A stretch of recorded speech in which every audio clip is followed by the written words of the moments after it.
Olari ESI ആശുപത്രിയിൽ ഡ്യൂട്ടിയിലുള്ള 11 ഡോക്ടർമാരിൽ 8 പേരും ലീവിൽ. രോഗികൾ വലയുമ്പോഴും ഡോക്ടർമാർ ലീവ് എടുത്ത് സ്വകാര്യ മേഖലയിൽ അനധികൃത സേവനം നടത്തുന്നു. ലീവ് എടുത്ത് പ്രൈവറ്റ് പ്രാക്ടീസ് നടത്തിയ 2 ഡോക്ടർമാർ സസ്പെൻഷനിൽ. TCV exclusive. ഡോക്ടേഴ്സ് ദിനത്തിൽ ഒളരി ESI ആശുപത്രിയിൽ നിന്ന് പുറത്തുവരുന്നത് സാമൂഹ്യ പ്രതിബദ്ധത നഷ്ടമായ പുതിയ തലമുറയിലെ ഡോക്ടർമാരുടെ തനിനിറം.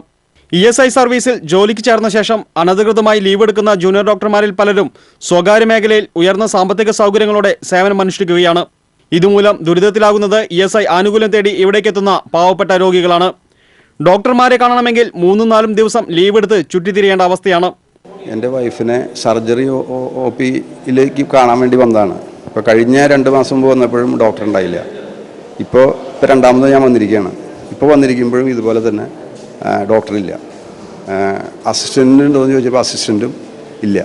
സ്പെഷ്യലിസ്റ്റ് ഡോക്ടർമാരടക്കം ആകെ 21 ഡോക്ടർമാരാണ് ഇവിടെയുള്ളത്.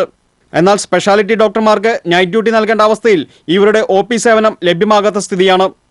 ഓപ്പറേഷൻ ദിനം കൂടി മാറ്റി നിർത്തിയാൽ സ്പെഷ്യലിസ്റ്റ് ഡോക്ടർമാരുടെ സേവനം എന്ന് ലഭ്യമാകുമെന്ന് ആർക്കും പറയാനാകാത്ത അവസ്ഥയാണ്.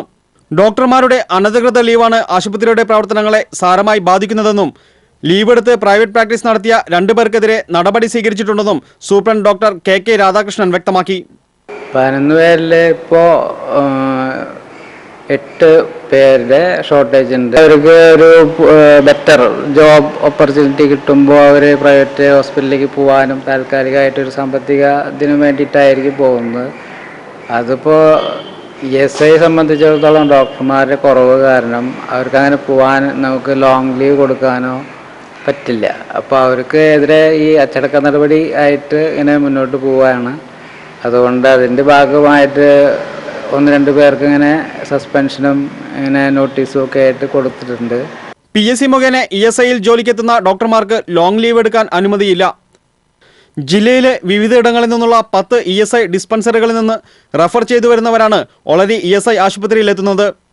ഇതിനു പുറമേയുള്ള ESI ഡിസ്പെൻസറികളിൽ നിന്ന് റഫർ ചെയ്തെത്തുന്ന രോഗികളുടെ ആശ്രയകേന്ദ്രമായ മുളുകുന്നത്തുകാവ് ESI ആശുപത്രിയിൽ ചോർച്ചയും അടിസ്ഥാന സൗകര്യങ്ങളുടെ അഭാവവുമാണ് പ്രധാന പ്രതിസന്ധി.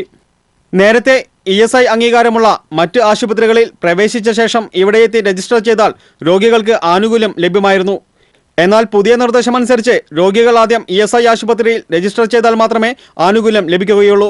ഡോക്ടർമാരുടെ കുറവ് പോലെ തന്നെ ജീവനക്കാരുടെ കുറവും അടിസ്ഥാന സൗകര്യങ്ങളുടെയും അവശ്യമരുന്നുകളുടെയും കുറവുമെല്ലാം ESI ആശുപത്രിയെ പ്രതിസന്ധിയിലാഴ്ത്തുന്നുണ്ട്. 6 ഡോക്ടർമാരുടെ തസ്തിക പുതുതായി അനുവദിക്കണമെന്ന് റീജിയണൽ ഡെപ്യൂട്ടി ഡയറക്ടറോട് ആവശ്യപ്പെട്ടിട്ടും സർക്കാരിന്റെ സാമ്പത്തിക ബാധ്യത ചൂണ്ടിക്കാട്ടി ആവശ്യങ്ങളെല്ലാം നിരാകരിച്ചിരിക്കുകയാണ്. 102 ബെഡാക്കിയിട്ടും 50 ബെഡ് ഉണ്ടായിരുന്നപ്പോഴുണ്ടായിരുന്ന സ്റ്റാഫുകളുടെയും ഡോക്ടർമാരുടെയും തസ്തികയാണ് ഇവിടെ നിലവിലുള്ളത്. ഇതുമൂലം ദുരിതം പേറാൻ വിധിക്കപ്പെട്ടത് പാവപ്പെട്ട രോഗികളാണെന്നതാണ് ഏറെ ഖേദകരം. TCV news, Thrissur.